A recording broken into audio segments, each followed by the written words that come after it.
Welcome to Conservation Fridays, where nature meets neighbor. I'm Rachel France. And I'm Jamie Lewis Hedges. With us today, we have Catherine Getty. Catherine is a highly experienced and dedicated community leader with a strong background in natural resource development and land use planning. Currently, Catherine is a Berry County Commissioner for District 2, which includes Middleville as well as parts of Thornapple and Yankee Springs townships. In this capacity, she serves on the committees of broadband expansion, personnel and human services, the Board of Health, Middleville Local Development Finance Authority, Parks and Recreation, and Solid Waste Oversight. Catherine is also Executive Director of Blue Zones Activate Berry County, and it's this role that we're especially interested in today. Catherine's leadership exhibits a strong commitment to improving the health and well being of Berry County residents. She brings a wealth of knowledge and a deep connection to the local community that makes her a vital figure in promoting active and healthy lifestyles.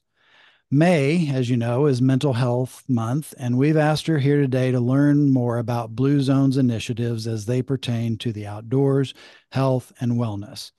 And we should mention that Blue Zones is a sponsor of Outdoor Youth Day 24, an event that we organize, and a partner of Berry Conservation District. On top of all of this, Catherine does extensive volunteer work, including throwing recycled electronics around at Berry County Recycle's Household Hazardous Waste event last weekend. Catherine, thank you for joining Conservation Fridays today. Thanks for having me. Happy to be here. So, before we dive in, if you're passionate about protecting the environment and making a positive impact in your community, consider volunteering with your local conservation district. Whether it's tree wrapping, habitat restoration, water quality monitoring, or educational outreach, there are countless ways to contribute to the preservation of our natural areas. By joining forces with your local conservation professionals, you'll support efforts in natural resource management that safeguard our communities. If you're excited about macroinvertebrate surveys or other volunteer opportunities aimed at preserving the rural charm and great outdoors, we invite you to sign up with your local conservation district. To volunteer with the Berry Conservation District, sign up at berrycd.org/give. And I just want to point out, Rachel, that it is only now 12:33. It just turned to 12:33. I started us at 30. It just, my fingers were tongue-tied. Catherine, after reading that whole bio, I've got to say you are busy. And the first question that I am really eager to ask you about is, how do you do it? How do you do it all? But people typically ask that, and I really mean it kind of at a high level at self-care, keeping the balance in life. How do you do it all? Oh boy. Um, I think I think balance is important, right? And a work-life balance. My work life has blended in to my personal life since I became involved in community. So, if I'm going to a Parks and Rec meeting, you know, I, it's not so much work for me. We had a meeting last night. It just feels like that's just an extension of who I am. You It doesn't remind always feel that way, but for some things, it definitely does. you're reminding me of the adage that if you do what you love, you never work another day in your life. It definitely feels like that. That's great. Thanks for sharing that. Excuse me. So we have it that your background is in the built environment and land use planning. So how can you tell us a little bit about your experience there and then how that maybe brought you to where you are now? Sure. I mean, I think like a lot of us, sort of midway through their career, I'll be generous with myself to say I'm midway, is that it was kind of a curvy path to get here. My work before I had kids was really centered around natural resources. I worked for some nonprofits, some nature centers. I did sea turtle conservation programming down on Sanibel Island in Florida. Like a super happy time for me. That was great. But then when I got married and I started having kids, I was able to stay home with them for a few years.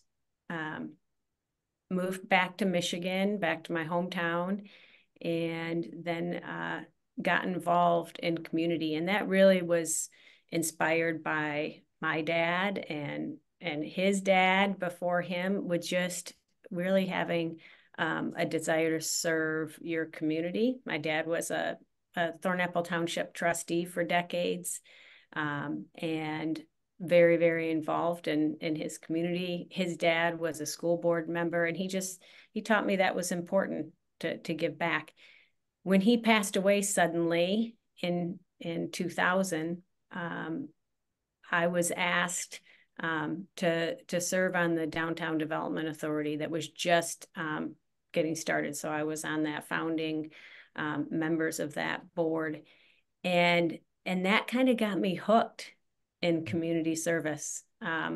We right away started working on trying to make the downtown Middleville a desirable place where people would want to come, where businesses could thrive. And it didn't look at all like it looks like today. I can tell you that. There were a lot of vacant storefronts. The trail wasn't developed and enhanced like it is now. So that really inspired me, like placemaking, community development, and how it ties with economic development and just quality of life and providing those places that people love to be. Then I went on to serve on the Planning Commission in the Village of Middleville for a little bit. Then planning and zoning administrator for Thornapple Township, even served a short time as both the Middleville and Thornapple zoning administrator. Wow. And then involved in Thornapple area parks and rec. So all those things like just set me on the trajectory that I am on, and got me to, to want to serve in blue zones, but as a county commissioner as well. Just that desire to create places that people want to live. That's awesome. I grew up in Caledonia, and so I didn't come to Middleville a lot until I moved here, other than the occasional visit to the Mid-Villa bowling alley before that left. And I've got to say, when I moved into Middleville in 2016, 2016, I was really impressed with the downtown, and like even more so now, how much it has grown just in the past, 8 years has been really impressive to me. So, I think you likely did help with a lot of that. And so thank you for that, because it's a really enjoyable place to walk and be downtown and go shopping now. There's some good stores down there. Yep. And the boat launch on the Thornapple River is that's a big one for me. I love how it's accessible, and even for people who might not need the help, it's fun to use for me too. So The Live Downtown Center is something that I've been really interested in, and downtown revitalization projects. When I was in undergrad, I got to be friends with a local business owner, and from there met other business owners and contractors who would take buildings that were sitting empty, and they'd buy them and they'd fix them up and they'd flip them. And one of the interesting things that happened in one of those buildings was it was an old brewery, distillery, and they were cleaning the whole place out and fixing it up. And somewhere down in the depths of this building, they actually uncovered the recipe for the original beverage that historical place had sold. And so they made sure that they had rights to it, and started brewing it again. And it it's not just that by itself is not necessarily a unique experience. We see this in a lot of communities where they're, back in the 80s, when I was growing up, everything was spreading out and away from downtown. And we've seen in the last 20 years, people start looking inward and start saying, there's something to benefit from, fixing up that core and building the identity of our community. And so I find this really interesting, thinking about that. The big thing that we mentioned at the top was talking about blue zones, and I'm eager to hear from you, Catherine, at a high Natty Geo level for folks who have no awareness of blue zones or what it is. Can you explain blue zones for us? Yeah, so Blue Zones is based on work that National Geographic did with Dan Buettner when they studied the places around the world where people were living the longest, healthiest, happiest lives. So high concentrations of centenarians, living, 100 and older, but still active and involved in their families and, riding horses and working in their garden, like just thriving into old age. And so Dan Buettner and his team of researchers looked at those communities trying to find out what's, is there one magic bullet? Is there something in the water, or is it, what are the commonalities in those diverse places around the world? And what they came up with are these Power Nine elements. So it's things like moving naturally, having a sense of purpose and being able to articulate it, learning how to downshift, not overeating. So like remembering to stop eating when you're 80% full. It's simple, right? And we as Americans can really appreciate that one probably. All the communities had a plant slant diet, not exclusively vegetarian, but had a plant slant. So a lot of beans and legumes and nutrient dense food, so not a lot of processed stuff. Wine at 5 was one of those. And I think that's one of those things that, it's routine and it's downshifting and it's connecting with friends.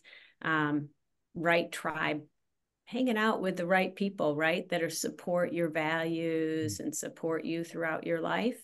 And then putting loved ones first, and that's an important one for me, and having a strong sense of purpose with my family, and remembering to put those loved ones first in your life, because we can get a little bit distracted sometimes with work, and having a sense of belonging. So they all had some kind of faith, not the same faith, but had something, a sense of believing in something greater than the here and now. So that's kind of the Blue Zones national picture. But then Dan Buettner really wanted to see, can we make that work? Can we sort of engineer our communities, reverse engineer them so that we could live like the people in the blue zones, use some of those elements to transform our communities so that we can live a little bit longer, a little bit healthier, a little bit happier. And so he was able to do that and had some real success in communities around the U.S. So, and that's what we're doing here, is we're just trying to tweak Berry County so that we can add some good years to our lives. One of the phrases I was reading in preparation for this conversation with you was the phrase "exceptionally long and healthy lives," and the word "exceptionally" kind of. I'm a word person, so thinking about the word "exceptionally" and all that that can mean really stands out to me with that. Right, because I think the focus is not on living longer, you know, it's the quality of life that you can have. And, you know, free of a lot of chronic disease, you know, we can change, lifestyles can really change your risk at a lot of these sort of chronic diseases. Definitely. So one of the things I heard you say was, more of a place in your community and being around your family and really just, I don't want to say socializing, but maybe the way I think of it is having a support system and like you said, a community. And I think that that's something that we've really lost a lot in the past, I don't know, 4 years or so. And I think that's something that I would really like to see pushed and more spaces for that to happen. So I'm really excited about that. So how exactly did you get involved with Blue Zones? So I was asked to be part of the built environment stakeholder group when Blue Zones was first invited into community. So at that time, Allison Troyer-Wiswell was the executive director, and she's really, she deserves a lot of credit for bringing Blue Zones to Berry County. And so, you know, I jumped at the chance to, you know, to work with that team of folks. And we toured Berry County and looked at what opportunities there were in the built environment with the stakeholders. Because what's important is that we recognize that what works in California or Kansas or Ohio in a community there isn't the same as what works in Berry County. So that, you know, those conversations and those, literally a road trip around the county, looking at what opportunities there were to improve our local built environments. So that's how I first came involved. Of course, trails and parks are, you know, that's my jam, you know, that's my passion. And I can't stop talking about it. So that was, you know, something that I really promoted, and connecting the Paul Henry Thornapple Trail with other trails in the county really rose to the top in those initial discussions. Not just with me, but others. And so there was a vote on what projects to pursue, and creating a Berry County Trails Master Plan rose to the top, along with some other, you know, project. We had a marquee project as well. And so I became champion for creating this Trails Master Plan. And we had some funding help with the Trail Association and West Michigan Trails and Greenways. And we completed a master plan, identifies all the routes in Berry County, because we know it's not connected. And so we want to know, you know, what those challenges are and those gaps. What are the challenges for improving the trail service in some of those sections, where we might need trailheads or bathrooms or water fountains, and what maybe alternative routes are available. So that project took about 1.5 years or so. And I'm proud to say that that was adopted into the Berry County master plan that was just completed. Thornapple Township has endorsed it, and other communities are using it to sort of guide their work. That's awesome. So what other, or when you think about where you're at now with Blue Zones, what are the key priorities for activating Berry County right now?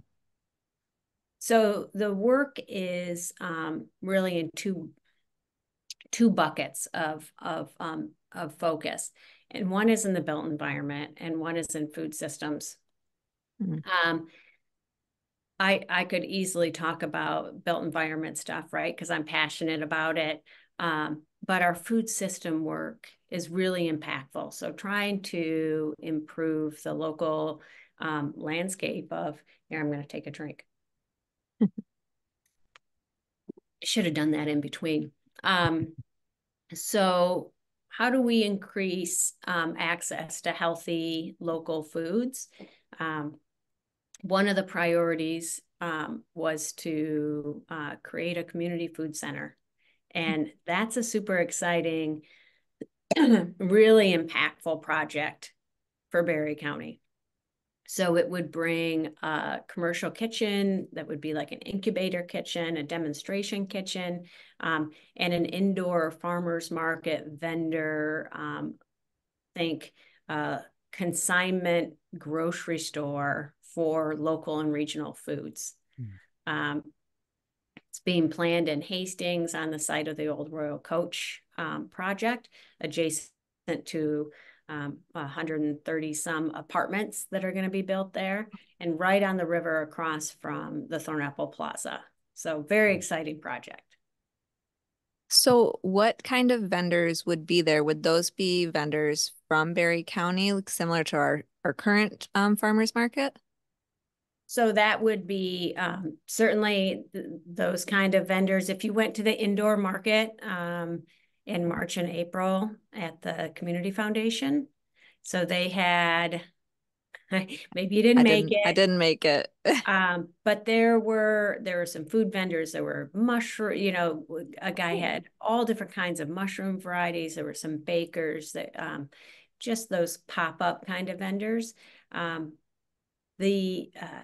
I think the great part of the model with the food center is that farmers wouldn't have to be there to sell their product, because that's, you know, we're seeing a trend away from farmers markets and community, because it's incredibly time consuming to be able to, you know, get all your stuff ready for the market and then go stand in the market. And depending on weather or, you know, what else is happening that Friday or Saturday, you may or may not have the opportunity to sell all your stuff. So this, it's called the Argus Farm Stop in Ann Arbor, and it's been very successful there. They opened 2 farm stops in Ann Arbor, and they're sharing this concept around the country, incredibly generously sharing their model that's been so successful and in other places. So there's the idea is that farmers, any kind of vendors, so honey, syrup, any of those local kind of products, even some grab and go kinds of things, they could sell it on consignment. They set their own prices. They do some of their own marketing. And when the items are sold, they get 70% of the proceeds from it. As compared if they were selling in like a traditional grocery store, they would get about 10 or 15 cents on the dollar. So this is a way to really open up those markets for our regional producers and meet customers without having to put so much time and energy into sitting there and trying to sell it. So it will also, it also really streamlines folks who qualify for Bridge Card or Double Up Food Bucks, any of those sort of vulnerable populations. It provides better access for them to be able to use those resources. It's a bit awkward, the process to use your Double Up Food Bucks at a farmer's market. And there's some hesitancy. There's just not a lot of, it's just not a high user rate for folks. And we want to get those populations in particular access to fresh local food. So if I'm understanding right, it's all going to be sounds like exclusively locally sourced, but staffed similar to, to a market, but it's not the farmer themselves that has to go and stand there and, whether it's boom or bust and instead of, putting their efforts back on the farm. Exactly. Yep. And so it's set up like a small grocery store. I'd encourage just look up Farm Stop in Ann Arbor. They have a great website. They usually have a cafe in there, serving some of those local items. They had a great selection of grab and go items. And that's the exciting part too about having it tied in with a commercial kitchen, is that we have a really strong culinary arts program in our high school, Hastings High School. And they need better access to a commercial kitchen. They're using one now, but there's some limitations to that. And with the number of workstations, these kids could start up a small food business. Maybe they want to make salads, they can come in and rent the kitchen. There'll be a sliding scale of rates to use the kitchen, and they could produce things to sell in the market. It could be salsa, it could be jams, it could be whatever their passion is. They could make it and sell it. Right. And it kind of opens up an opportunity that maybe there could be like classes there, because you mentioned jam, and that's something I'd love to get into, but I don't know how much food I want to waste in my own kitchen trying to figure it out. Right.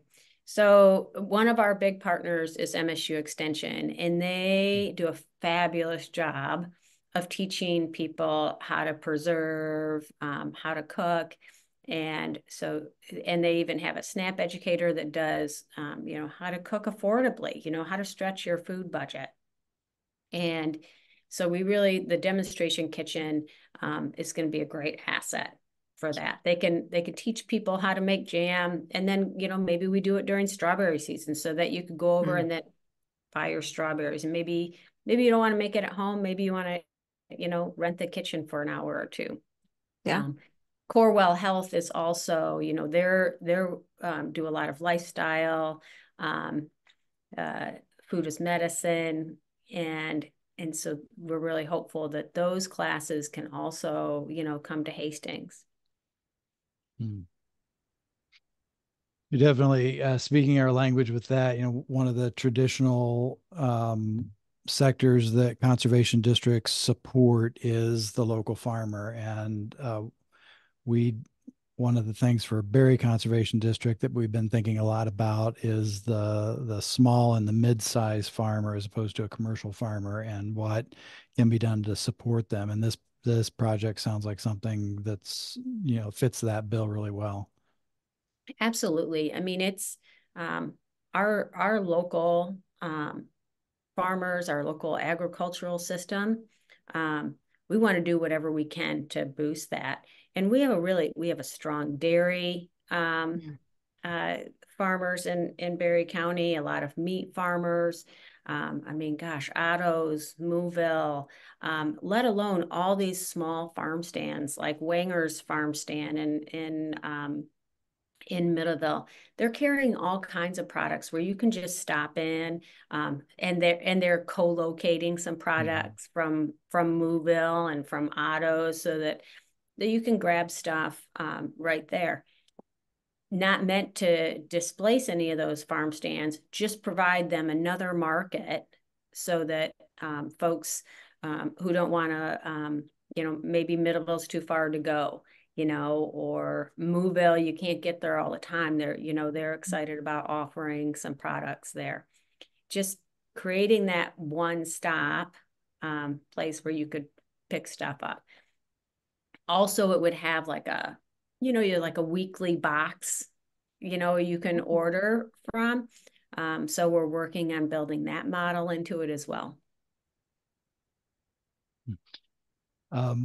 Something else, I wanted to go back to the built environment, and I'm thinking about things that are standing out to me as being blue zones. Am I tracking right that you're supportive of the traffic calming crossing that just went in downtown on the Thornapple Trail? Do I have that right? Yes. Yep. So it's right where the River Walk crosses M43 at Tyden Park.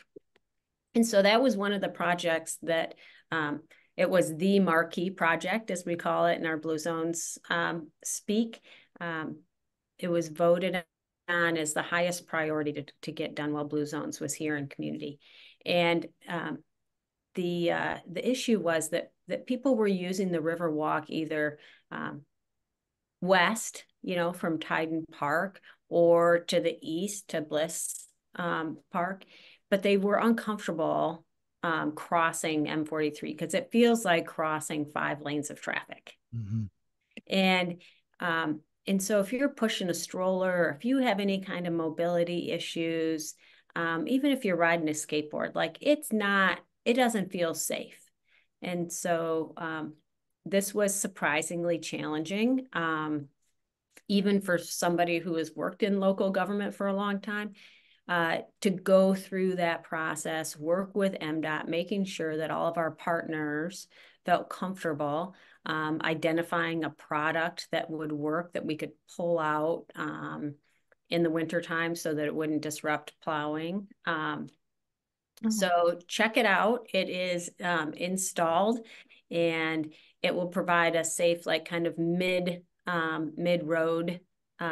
island, a respite spot. So you only have to cross 1 lane of traffic at a time.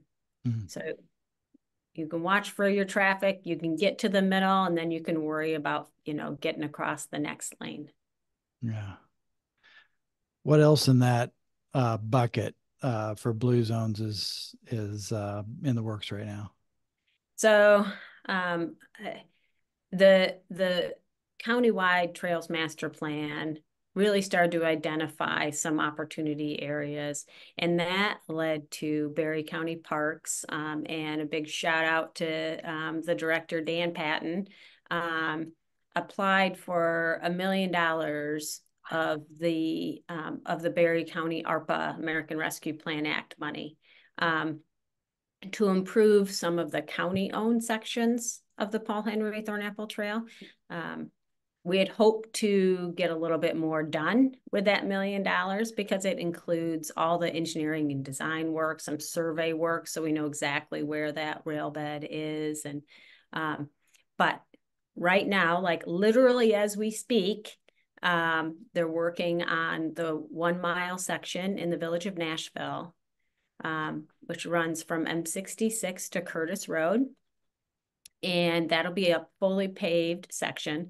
I love this area because it bisects really the whole community in Nashville, and it provides a great connection to the schools, to their grocery store, to downtown.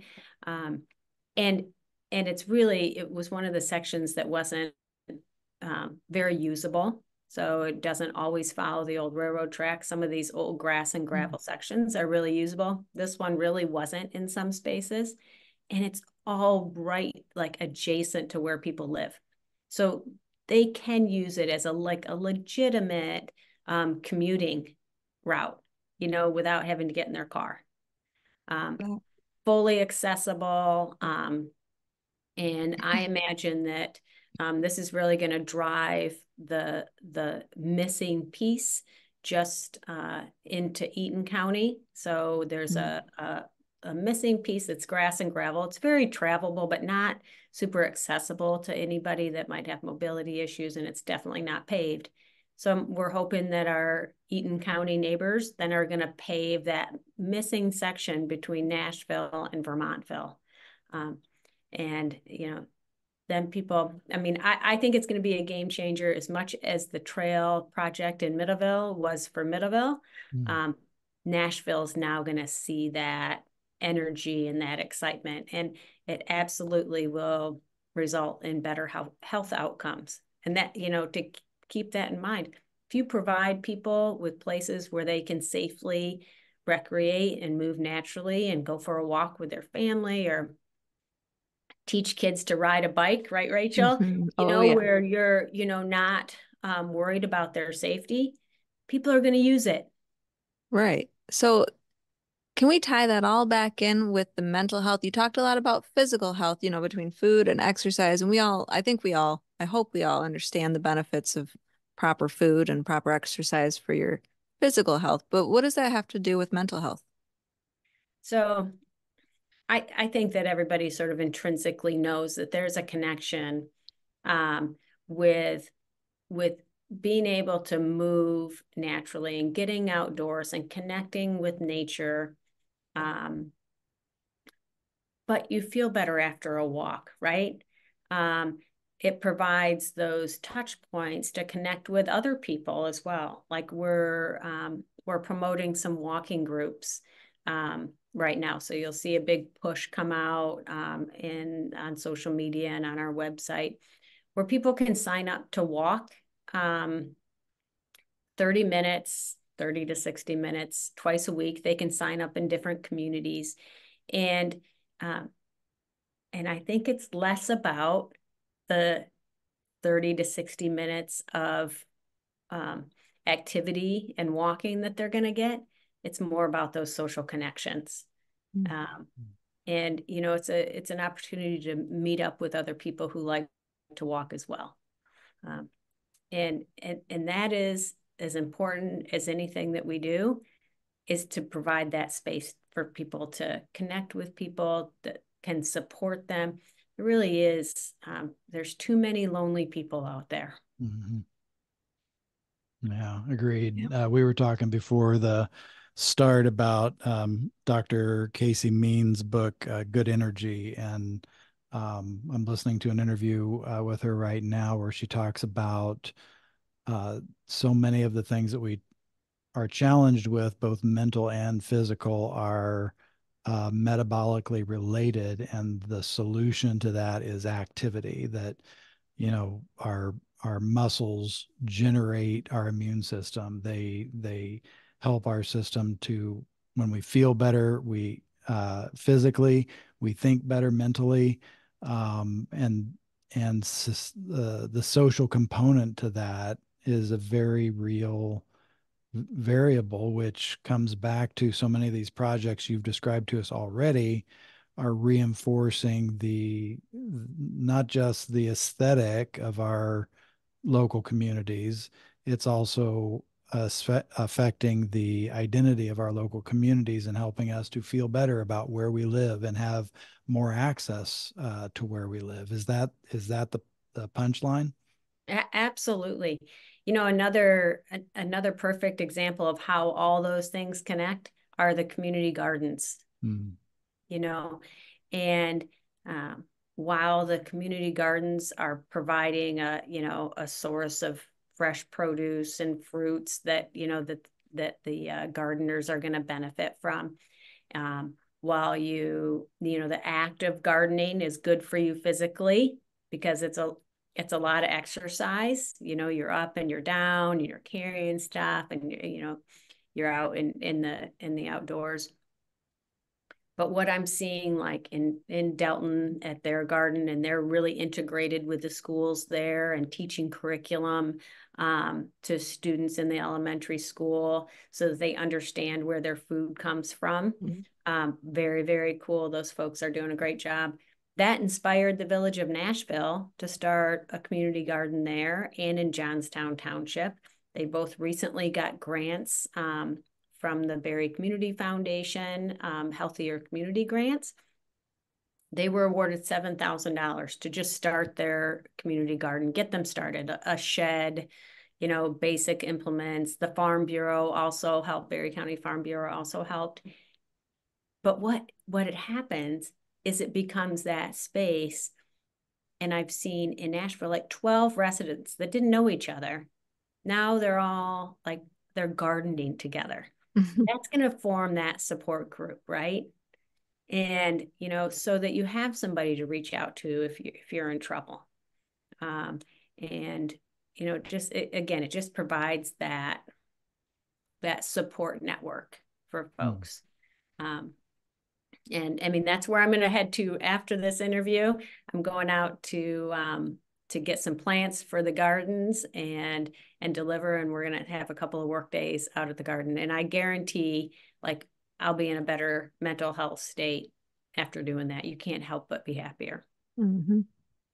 They've come up a couple of times, and we should note that Berry Community Foundation is a real force of support for projects like that in Berry County.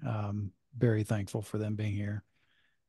I'm thoughtful about what you said a minute ago about understanding where your food comes from. It was a few weeks ago we did an interview like this with backcountry hunters and anglers, Jameson Hibbs and Jeffrey Peterson. And we also talked a little bit about uh, the outdoors and physical and mental health. And that organization has an initiative that focuses on that idea, understanding where your food comes from in terms of hunting and fishing. And talking to Jameson and Jeffrey, we talked a lot about getting our kids outdoors, and both of them are involved in not just the fishing and the hunting, but also the gardening and homesteading and having your own chickens. And there is something there about connecting the dots instead of um, taking the pat fast food and not knowing where that's coming from, but actually being a part of the process from dirt to table of where your food comes from. And if I'm not mistaken, I believe I remember hearing that there is some a data that supports having your feet, your bare feet, or your fingers like in the dirt can Yeah. actually have a feedback of supporting our mental health. Had you heard that? Yeah, what do they call it? But it's really grounding. And, just remember, take your shoes off, stand in your garden or in your yard or wherever it is, but there's a grounding in that, go sit out in the forest. There's so many places where Berry County, we're incredibly blessed to be able to get out. Almost anywhere you live in Berry County, there's a public space, um, and just sit and listen. Mm. Take your shoes off.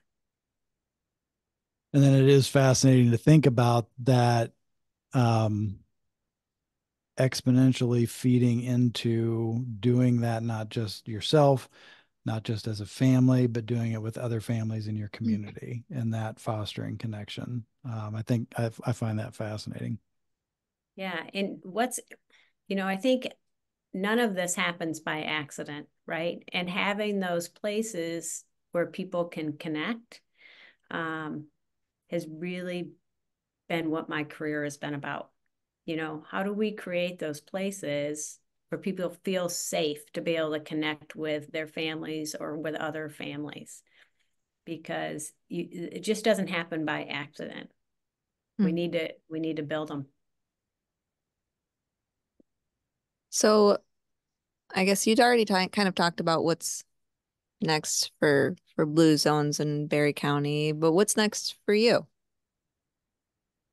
other than blue zones? You're you're freezing up a little bit. I hope it's not my hospital internet connection. It's probably me. I didn't see it, but how are we doing right now? Okay, we're doing okay now. Okay, let's roll with it. All right. So I was just asking how what's next for you? I know you have, I don't know, 150 hats or so that you're wearing currently. Um, but what's the next one? What's the next one for you right now? I think that you're asking what is next for Blue Zones in Berry County. We'll take it. However you want to answer it is fine Okay, for I me. did. I hope everybody's hearing me. I think the community food center is, really something that we want to, push over the finish line. We want to build that, and we have an incredible partnership with the developers of the what we call the old Royal Coach site across from the Thornapple Plaza. They're willing to build the shell. We're working on grants to build the inside, and bring in those partners. So I that's huge. I think I just connected and realized where that is. Across the river on the other Yes. side of. Okay. Wow, Yep. I ride my bike back there sometimes and wonder what are we gonna do with this Yeah. big space. So that is awesome. I love that. It's And going to be beautiful. It's going to bring some much needed housing to our yes. community. And then also this other space, and, focused on better access to our local agricultural products, but also a place, again, like that third space where, you know, teenagers could meet after and grab a cup of coffee and a pastry. I mean, sit at a table and, you know, have decent internet. You know, seniors can meet during the day and do, you know, the same thing. Like we just crave that connection. And sometimes we don't have that space. Mm, definitely. I'm really thankful actually for the community I've found within the toddler moms, I'll call us, you know, which I discovered through the libraries. Now I can't think of it as, oh, Itsy Bitsy Book Club. And so Hmm. in the summer we meet at Tyden Park, and in the winter we meet in the library, but we've all, you know, made a lot of connections with each other, and our kids are making friends. So it is really nice to have that community. But if you're not a part of that specific group, you know, we wouldn't necessarily welcome others. But Right. so having a space that is more inclusive like that would be and is needed, I think.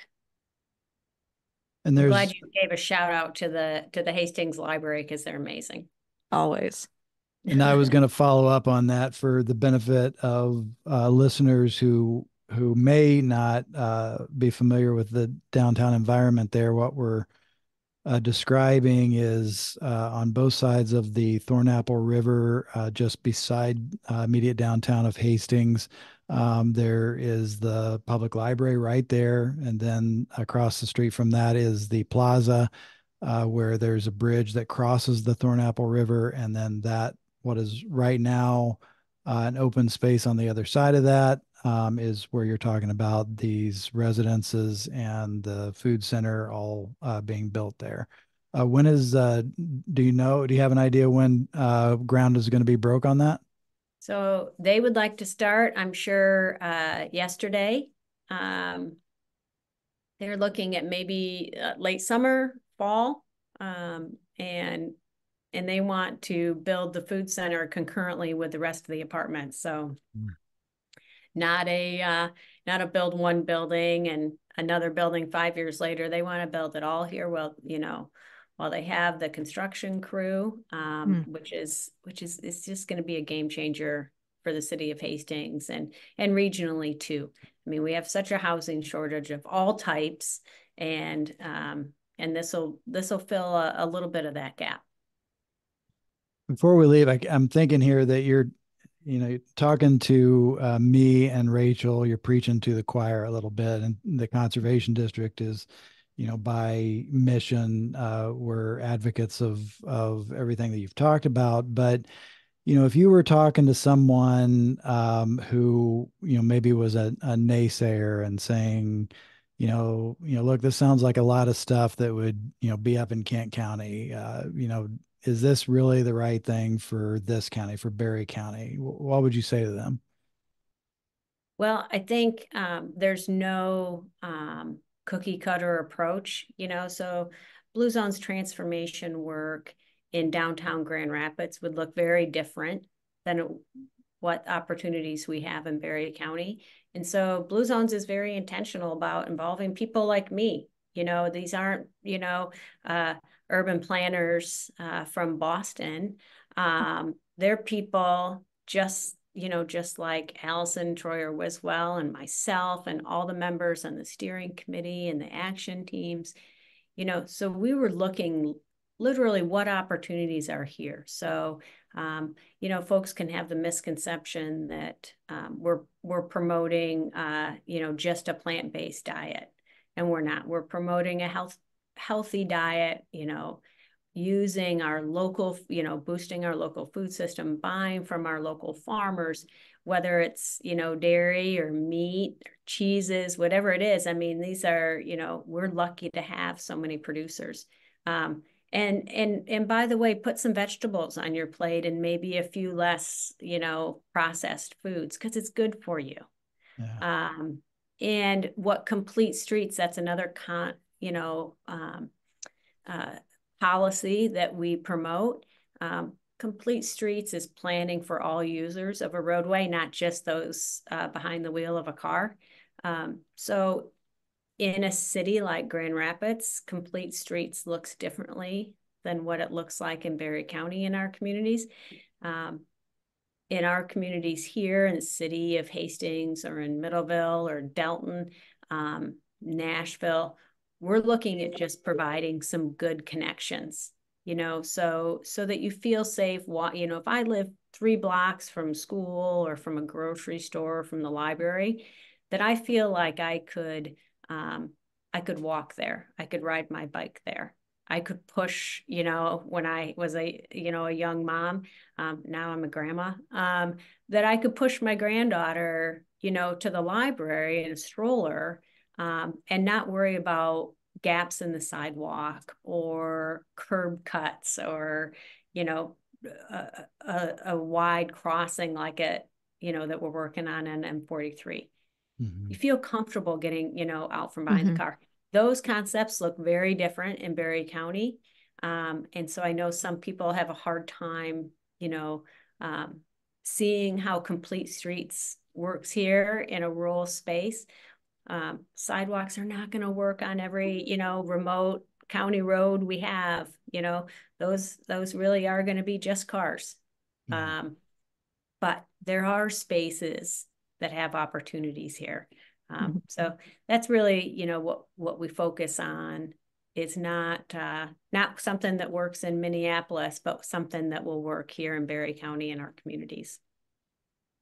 As someone who's both a driver and a bicyclist, I definitely see the benefit of that. As a bicyclist, you go where you feel confident, and having that confidence that drivers can see you.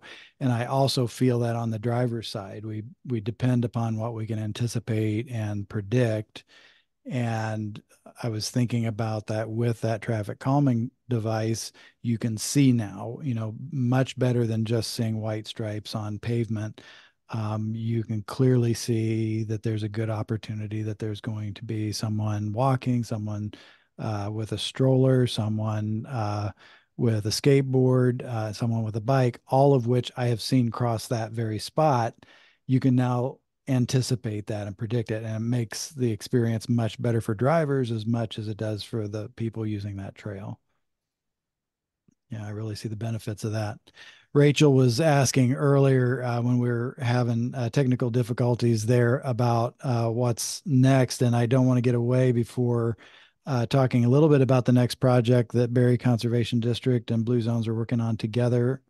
You are a sponsor of Outdoor Youth Day 24, which is September 21st from 10 a.m. to 2 p.m. This is really phenomenal community-led event for just as George Cullors said it when he started it, just get kids outdoors, and the benefits of that are very reminiscent of No Child Left in the Woods and all the work of Child and Nature Network. This event is speaking to that for youth and the young at heart. You had the idea this year of bringing a bike rodeo to that. Could you share with us what your vision was for that and what we're planning on doing? Sure. So one of the big things we've been able to through a donation to United Way, give away bikes. Rachel's daughter actually won one at Youth Day last year. But part of that is just to get kids familiar and increase their confidence in riding. And so part of that is, having a well-fitted helmet, understanding sort of the rules of the road and how to maneuver. And you can learn all those things in a bike rodeo. So I know, Jamie, you and I really brainstormed on some fun stations that we can use along the Peninsula Loop at Charlton Park. And kids will just have a chance to have fun on the bike in a safe environment, ride with their parents, and learn a little bit about the basics of biking so maybe they're a little bit more confident to ride, a section of the Riverwalk in Hastings or Middleville or, in Nashville in a few months. Just get out and ride as a family. There's so many benefits, to getting out there. But I mean, being able to ride a bike and feeling confident confident when you're doing it, it's going to open up a whole new world for families, because we're blessed in a state like this. We have great regional trail systems. What a great family vacation. Mm. So the Agreed. bike rodeo is more of a learning experience, not something that I can win a prize in. Just to clarify before I. This is a non-competitive bike rodeo, Rachel. All right, fine. But I will have more bike drawings throughout the summer. So if you see me at an event, you'll see bikes. Excellent. I guess that was really the question: is can I win another bike? Yes, and maybe she's ready for the next size up. Right. Yeah, definitely not for myself. We felt when we first talked about this with Catherine that it was just a really solid fit for everything that we're trying to do with Outdoor Youth Day, and we're excited to see that develop. Want to make a point of saying that Dan Freyer with Michigan Mountain Bike Association has been generous with his consultation time for free, and just excited to help support this. And we're getting a lot of good ideas on how we can put all those pieces together. So excited to see that. Again, that's going to be 10 to 2 on September 21st at Charlton Park here in Berry County, just outside of Hastings, Michigan. Catherine, we're near the end here, and like the last question we'd like to ask is if someone is intrigued about any of this with Blue Zones, any of the projects, where would you send them for more information? Website is a great place to start. Follow us on Facebook. I tend to share, opportunities, what we're working on, what other people are doing in the community. So follow us on Facebook. That's the easiest way, like most up-to-date way to stay active on what's happening. But the website's also a good source. And if you have more questions, there's a frequently asked questions tab on there. There's links to our annual reports. But I'm an open book. So if people really have questions, call me. All right. Well, we'll be sure to include all of that information in the detailed section. Next, we'll be talking with Chad Machinsky of Chad Machinsky of Michigan Audubon Society about birds, botany, wildlife ecology, Audubon, and Berry County's Otis Bird Sanctuary. Please join us right here on Friday, June 7th at 12:30. Thanks so much for being a part of Conservation Fridays, Catherine. Thanks for having me. Really enjoyed it. Have a good rest of your day, all.